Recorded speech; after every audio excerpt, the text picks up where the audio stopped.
Little jerk गया था report करने की क्या हुआ था। वो सीधा अपने फादर के पास गया, ड्यूक को बताते हुए कि उसे एक डॉग की तरह ह्यूमिलिएट किया गया। ड्यूक इस बात से इंट्रीग था कि बेल को मल्टीपल डिवाइन वेपन्स मिले थे। लिटिल जर्क इस बात पर इंसिस्ट कर रहा था कि ये नॉर्मल नहीं है, बेल ने जरूर बेल के बब द लोन शार्क से कोई पैक्ट किया होगा और इसी वजह से उसे इमीडिएटली बैनिश कर देना चाहिए। लेकिन ड्यूक ने उसकी बातों को इग्नोर कर दिया।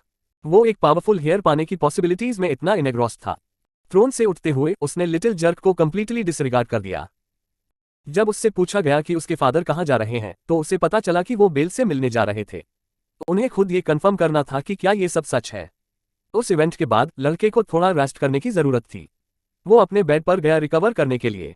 उसने बैटल जीत ली थी लेकिन अभी भी वो एक चाइल्ड के बॉडी में था। वो बेहद एग्जॉस्टेड था क्योंकि वो अभी भी अपनी मना को मास्टरी के साथ कंट्रोल नहीं कर पा रहा था। वो फायर शॉट होना चाहिए था लेकिन वो एक रेगुलर शॉट बन गया। वो डेफिनेटली अभी भी फ्रैंक पर था। उसे अपनी स्ट्रेंथ इंप्रूव करनी थी लेकिन वो जानता था कि वो इस पावर लेवल पर नहीं रुका रह सकता। उसने बैटल को रिकॉल करना शुरू किया जो उसने देखा था। वो रोथ विंड्स थे, वो सिंबल उन्हीं का था। वो एक फैमिली थी जिनसे उनकी पुरानी राइवलरी थी। कुछ भी उस कॉन्फ्लिक्ट को इग्नाइट करने का स्पार्क हो सकता था। जरूर जो उसे अटैक करने आया था वो उसी फैमिली से था। लेकिन इस बार चीजें डिफरेंट होंगी। वो अपनी सिस्टर को प्रोटेक्ट करेगा और ऐसा करने के लिए उसे अपनी फैमिली के अंदर भी ज्यादा रिस्पेक्टेड बनना होगा। उसके रूम के डोर्स अचानक खुले। लड़के ने उस इंसान को देखा जो अंदर आया था। उन्हें मिले हुए काफी टाइम हो चुका था और उसे कोई आइडिया नहीं था कि उसके फादर वहां क्यों थे। गैलियन ने 20 साल पहले हुई ग्रैंड बैटल में ग्रेट फीट्स अचीव किए थे। अकेले उसने ईविल गॉड से फाइट की थी। उसने सिर्फ अपनी स्वॉर्ड के बल पर डार्क कॉन्टिनेंट को क्रॉस किया था। उससे बहुत लोग सिंगर ऑफ द स्वॉर्ड के नाम से रिकॉग्नाइज करते थे। और उसके फादर के साथ खड़ा था वही लिटिल जर्क। अब उससे समझ आया कि उसके फादर क्यों आए थे। वो जरूर किसी चीज का अक्यूजेशन लेकर आए थे लेकिन ये उसके लिए एक परफेक्ट सिचुएशन थी। फैमिली के हेड द्वारा नोटिस किया जाना ही सबसे फास्टेस्ट वे था वैल्यू मिलने का। झुककर उसने ड्यूक को रिस्पेक्ट दिखाए। ओल्ड मैन ने कहा कि लड़का बहुत चेंज हो गया था पिछली बार से जब वो मिले थे। लेकिन इस बार वो उसके पास एक फादर के तौर पर आया था और उसे रिलैक्स करने को कहा। बड़ी मैच्योरिटी से बेल ने कहा कि वो पॉसिबल नहीं था। सिर्फ एक वर्ड भी मिसअंडरस्टैंड हो सकता है और उसे ड्यूक के सामने रिस्पॉन्सिबल रहना था। ओल्ड मैन उस नॉट नोज्ड किड की मैच्योरिटी से इंप्रेस हो गया। उसने लड़के को उठने को कहा और उसने वैसा ही किया। और जैसा लड़के ने सजेस्ट किया वैसा ही ड्यूक ने किया, वो वही रहेगा। इमीडिएटली उसकी प्रेजेंस ओवरवेलमिंग हो गई। ड्यूक का प्रेशर टेरिफाइंग था। उससे पता चला कि उसके सन्स ने आपस में फाइट की थी और सिबलिंग्स के बीच कॉन्फ्लिक्ट्स फैमिली में फॉरबिडन थे। बेल ने हल्की सी रिग्रेट दिखाए और लिटिल जर्क को लगा कि अब वो बास्टर्ड जल्द ही पनिश होगा। उस हाउस में कोई भी ड्यूक की पावर के अंडरस्टैंड नहीं कर सकता था लेकिन लड़का पहले ही स्टेबल हो चुका था। उसने कहा कि उसे और उसकी यंगेस्ट सिस्टर को हैरेस किया गया था। ये कन्फेशन सुनकर ड्यूक ने पूछा कि क्या उसकी ऑर्डर्स चाइल्डिशनेस की वजह से वायलेट की गई थी। लड़के ने फिर से कंफर्म किया और ऐड किया कि उसे कोई रिग्रेट नहीं है। ड्यूक जानना चाहता था कि क्या सच में उसे अपनी ऑर्डर्स डिसोबे करने का कोई पछतावा नहीं था। बेल ने कहा कि जिनसे वो प्यार करता है उन्हें छोड़ देना एक पैलाडिन के लिए और भी बड़ा डिसग्रेस होता। वो अपनी सिस्टर को प्रोटेक्ट करने के लिए लड़ेगा चाहे उसका ओपोनेंट उसका ओल्डर ब्रदर ही क्यों ना हो। जब वो बोल रहा था ड्यूक ने उसे इंटेंसली ऑब्जर्व किया। ये वही नाइट का पाथ था जो वो चलना चाहता था। ड्यूक ने अपनी स्वॉर्ड की टिप उसकी तरफ पॉइंट की। उसने पूछा कि अगर उसका ओपोनेंट वो खुद होता तो क्या करता। लेकिन लड़का डटा रहा। उसे कोई हेजिटेशन नहीं होता चाहे उसका ओपोनेंट खुद ड्यूक ही क्यों ना हो। ओल्ड मैन ने अपनी गेज से उसे इंटिमिडेट करने की कोशिश की लेकिन उसे अपने बेटे की रेसिलियंस पसंद आ गई। उसने कहा कि वो इस इंसिडेंट को इग्नोर कर देगा लिटिल जर्क के दुख के बावजूद। और उसे देखते हुए वो डिसअपॉइंटेड था कि जेन ने अपनी ही सिस्टर को हैरेस किया और फिर फाइट भी हार गया। लिटिल जर्क को उम्मीद नहीं थी कि उसे ऐसे पुट इन प्लेस किया जाएगा। ड्यूक ने उसे कहा कि उसे शर्म आनी चाहिए और दोबारा अपने फेस को उसके सामने ना लाए। उसने बेल की चॉइस को अंडरस्टैंड किया और माना कि उसके लिए ये बोलना बहुत करेजियस था, ये जानते हुए भी कि उसके वर्ड्स के क्या कॉन्सिक्वेंसेस हो सकते हैं। लड़के ने अपनी रेकलेसनेस के लिए माफी मांगी लेकिन उसके फादर ने कहा कि यही एटीट्यूड वो कैटास्ट्रॉफी नाइट से एक्सपेक्ट करता है। अब वो चाहता था कि लड़का उसे अपनी पावर दिखाए। उसने उसकी डिवाइन आर्मामेंट देखने को कहा। लड़के ने वैसा ही किया जैसा उससे कहा गया था। उसके हाथों के बीच एक ब्लू लाइट उभरने लगी और ड्यूक और भी ज्यादा इंप्रेस हो गया। वो शीट थी अविलोन उसकी डिवाइन आर्मामेंट। लेकिन ड्यूक के लिए ये बात कोई सेंस नहीं बना रही थी। उसने उस लेजेंडरी वेपन के रूमर्स सुने थे जिसमें ओरिजिनल पैलाडिन की स्पिरिट होती है। ये वेपन ग्रेट हीरोज द्वारा इतिहास भर में वील्ड किया गया था। उसने पूछा क्या ये सच है कि लड़के ने दोनों स्वॉर्ड और फायरआर्म यूज किए थे और बेल ने कंफर्म किया। उसने कहा कि ये वेपन्स अविलॉन के अंदर ही रहते हैं। अपने शब्दों को प्रूव करने के लिए उसने दोनों वेपन्स अपने फादर को दिखाए।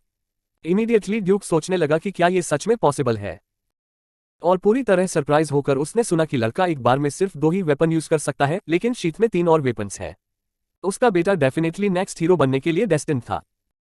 उसने उससे बताया कि उसे वीक लोगों में कोई इंटरेस्ट नहीं है, लेकिन अब से उसे उसके फ्यूचर से हाई एक्सपेक्टेशंस हैं। रूम से जाते हुए उसने कहा कि वो हार्ड वर्क करता रहे। डोर्स फाइनली क्लोज हो गए और लड़का अब रेस्ट कर सकता था।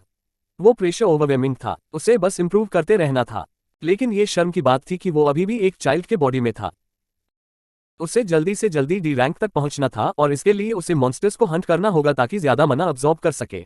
वो पास के जंगल में ओरक्स हंट करने जाने वाला था। रात गिर चुकी थी और एक क्रीचर का सिर जमीन पर पड़ा था, उसके बॉडी से अलग। जंगल में स्लॉटर जारी था। क्रीचर्स कुछ नहीं कर पा रहे थे क्योंकि वहां कुछ और ज्यादा फियर्स मौजूद था। बीस्ट के दांत आयरन स्वॉर्ड्स जितने शार्प थे। वो फ्यूरियसली रोर कर रहा था, अपनी डोमिनेंस असर्ट करता हुआ। वो जंगल डेफिनेटली कुछ नॉस्टैल्जिक मेमोरीज वापस ला रहा था। अपनी पिछली लाइफ में बैनिश होने के बाद उसने वहीं कुछ टाइम ट्रेनिंग की थी। लेकिन कुछ अजीब लग रहा था। वो काफी देर से चल रहा था लेकिन अभी तक उसे कोई मॉन्स्टर नहीं मिला। बुशेस के अंदर से एक क्रीचर उसे वॉच कर रहा था। फाइनली उसे कुछ ओरक्स दिखे, लेकिन वो टुकड़ों में थे। उनके रिमेन्स अब जंगल की देखो का हिस्सा बन चुके थे। वो सीन जितना टेरिफाइंग था उतना ही अनयूजुअल भी था। और जब वो इसका मतलब समझने की कोशिश कर ही रहा था, तभी उसे एक भयानक साउंड ने चौंका दिया। लड़का पीछे मुड़ा देखने के लिए कि वो क्या था, लेकिन अटैक पहले ही स्टार्ट हो चुका था और उसे डिफेंड करना पड़ा। फोर्स उसकी खुद की ताकत से ज्यादा थी और उसने उसे हवा में उड़ा दिया। ये वो क्रीचर नहीं था जिससे वो मिलने आया था, ये डेफिनेटली फेनरिर था। जंगल में कोई मॉन्स्टर नहीं थे क्योंकि ये डी रैंक क्रीचर वहां था। उसके पास अब मुश्किल से कोई मना बचा था और वो मैक्सिमम ए रैंक पर था। अगर वो तुरंत भाग सकता तो ग्रेट होता, लेकिन क्रीचर की आंखों में देखकर वो जान गया कि उसे वहीं एग्जीक्यूट कर दिया जाएगा। लड़के को अलर्ट रहना था ताकि वो डॉग फूड न बन जाए। एक पल के लिए ऑफ गार्ड होने पर उसे एहसास हुआ कि मॉन्स्टर की स्पीड उसकी एक्सपेक्टेशन से ज्यादा थी। उसे खुद को अटैक से बचाने के लिए उछलकर बाहर फेंकना पड़ा।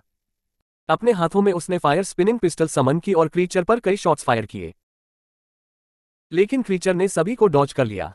अब वो सच में ट्रबल में था, बिना किसी डाउट के। उसका मना अभी भी लो था, इसलिए बुलेट्स फास्ट नहीं थी। फायरआर्म अब इफेक्टिव नहीं था। उसे कुछ और ट्राई करना होगा। स्वॉर्ड हाथ में लेकर उसने अपने अटैकर पर चार्ज किया। बीस्ट के क्लॉड पॉ का थ्रेट फॉर्मिडेबल था, लेकिन लड़का उस डेवास्टेटिंग स्ट्राइक से डॉज करने में सक्सेसफुल रहा और इस वजह से उसे एक ओपनिंग मिल गई जो उसके फेवर में काम कर सकती थी। उसने क्रीचर पर स्ट्राइक की, लेकिन वो भी उसे अवॉइड करने में कामयाब रहा। ये इंप्रेसिव था, ऐसा उसने एक्सपेक्ट नहीं किया था। उसे अपनी स्ट्रेटेजी फिर से सोचनी थी। वो रियल रिस्क फेस कर रहा था।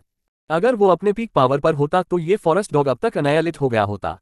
वोल्फ एक बार फिर फ्यूरियस होकर उस पर चार्ज किया। बेल जानता था कि वो उस स्पीड को मैच नहीं कर सकता। ग्राउंड पर स्टैंड लेकर उसने डिफेंड करने की कोशिश की और इस वजह से उसे कुछ डैमेज लेना पड़ा।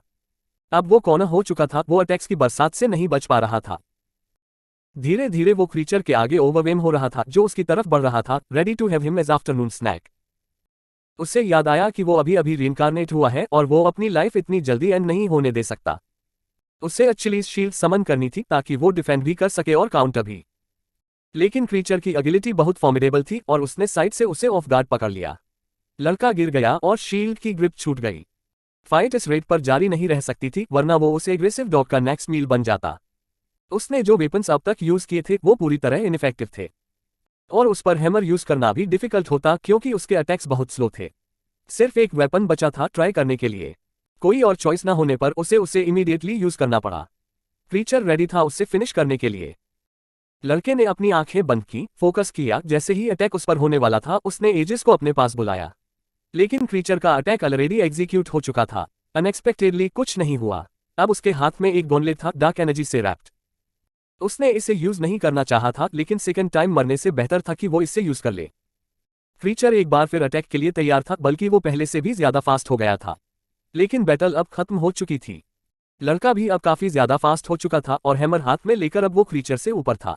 अब क्रीचर उसके साथ नहीं टिक पाएगा। हैमर अब रेडी था स्कल्स क्रश करने के लिए। एक प्रिसाइज और डेवास्टेटिंग ब्लो क्रीचर पर पड़ा जो पीड़ा में तड़प उठा। उसके दांत उसके मुंह के अंदर रीअरेंज हो गए। एजिस डार्कनेस का गॉबलेट था। ये अपने विल्डर की फिजिकल स्ट्रेंथ बढ़ाता था।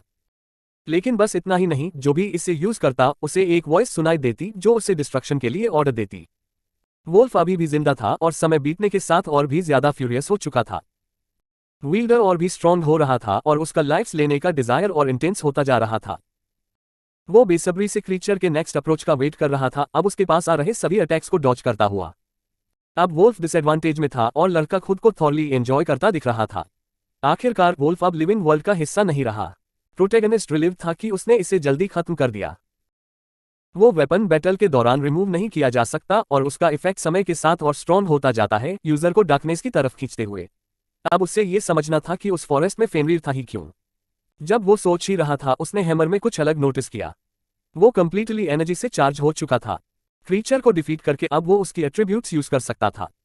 पावरफुल क्रीचर्स को हराना वीक मॉन्स्टर्स से कहीं ज्यादा फायदेमंद था। वो इंतजार नहीं कर सकता था इसे कैसल गार्डन में टेस्ट करने का। उसकी सिस्टर दोपहर में पेड़ की छाया में बैठकर एंजॉय कर रही थी।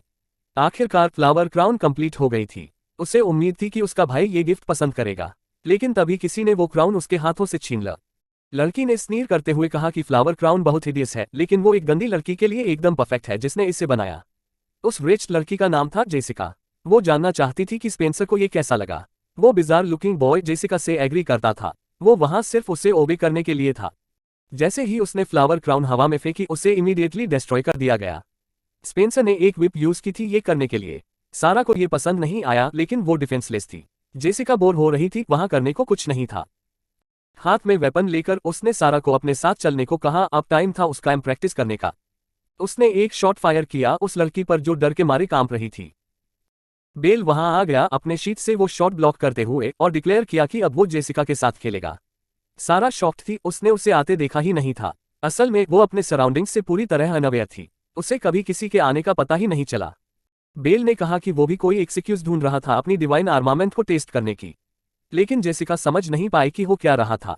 कोई मर्द उसकी राह में नहीं आएगा, ऐसा वो सोच रही थी।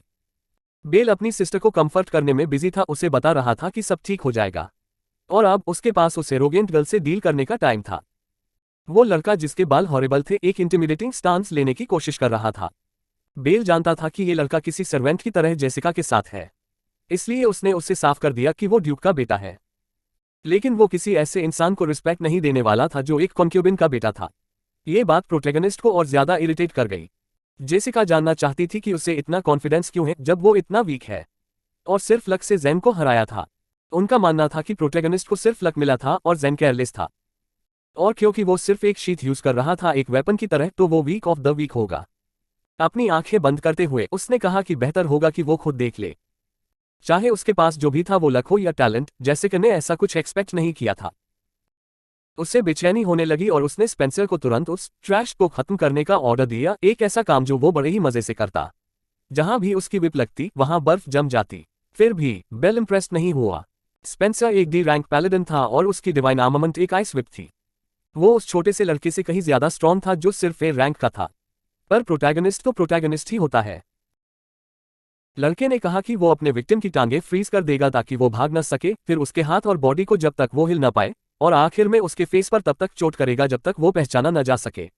बेल ने कहा, तू बहुत बोल रहा है, और अब साइड कैरेक्टर को याद दिलाया जाएगा कि वो बस एक साइड कैरेक्टर ही है। स्पेंसर ने उसे वार्निंग दी कि उसे अंडर एस्टिमेट न करे, अब वो उसे एक आइस पॉप बना देगा। वो बेल की ओर लहराई गई, लेकिन लड़के ने आसानी से उसे डॉज कर लिया। जेसिका को यकीन नहीं हुआ कि उसने ऐसा कर लिया। एक डी रैंक्ड पैलेडन के लिए वो बुरा नहीं था, लेकिन फिर भी वो सिर्फ एक साइड कैरेक्टर था और प्रोटैगनिस्ट ने अपनी पास्ट लाइफ में बहुत मेहनत से ट्रेनिंग की थी। ये तो बस एक बच्चे की खेल जैसी चीज थी। सारा और भी ज्यादा इम्प्रेस्ड थी। उसका भाई तो जैसे नाच रहा हो। इसी दौरान स्पेंसर बुरी तरह इरिटेटेड हो गया और कहा कि उसका विक्टिम बस भागना ही जानता है। तो बेल ने दिखाने की ठानी कि वो भाग नहीं रहा था। अब से वो और डॉज नहीं करेगा। वहां मौजूद हर कोई उसकी जबरदस्त कॉन्फिडेंस देखकर चौंक गया। बेल देखना चाहता था कि वो घमंडी फूल अपने थ्रेट्स को निभा भी सकता है या नहीं। स्पेंसर उकसावे में आकर हमला करने आया। अब वो उसे पूरी तरह से फ्रीज कर देगा। व्हिप ने बेल को मारा जो हाथ फैलाकर खड़ा था। उसे कई बार चोट लगी लेकिन कुछ नहीं हुआ। सारा बहुत चिंता में आ गई। बर्फ आखिरकार जम गई, उसके हाथ और पैर अब फ्रीज हो चुके थे। अगर वो हिल नहीं सकता तो स्पेंसर को अब उसके चेहरे पर हमला करना था। बेल जानना चाहता था कि क्या बस इतना ही था। अगर वीडियो थोड़ी भी पसंद आई हो तो इसे लाइक ज़रूर करें, और अगर आप अगला पार्ट देखना चाहते हैं तो कमेंट में बताएं। चैनल को सब्सक्राइब करना ना भूलें। धन्यवाद।